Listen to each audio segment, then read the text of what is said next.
gagawin natin dito? Para may pang-post tayo. Tapos na tayo mag live eh. Para may pang-post tayo, dito tayo sa kanina kasi pa cardio yung na ano eh, dito magpiling boxer na naman ako. Wag tawag doon, shadow fighting. Ano ba tawag? Tama ba yung term ko? Basta yun na yun.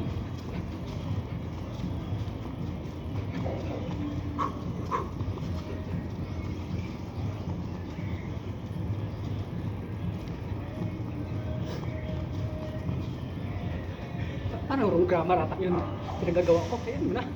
Hindi na importante yung grammar doon. Importante yung ginagawa.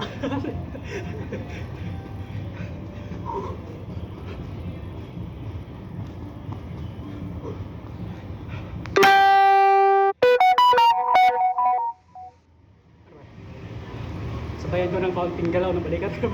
Para munta nga ako dun sa una kong ginawa eh. Ito pa para magamit yung core natin na gusto. Pati first ng legs.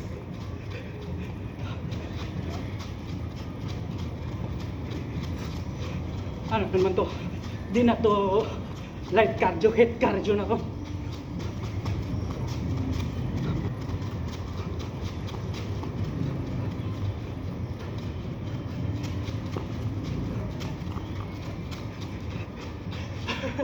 Di ata kaya isang minuto.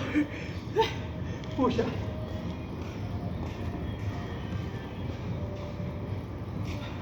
Di ata kaya ilang minuto ba? Tingnan natin ulit.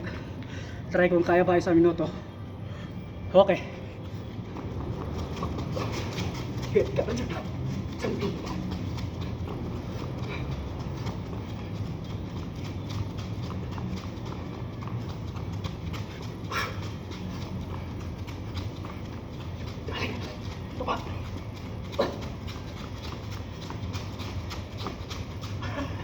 Di kaya. Di nga kaya 30 seconds pala. Kayabangan lang talaga nagdala doon.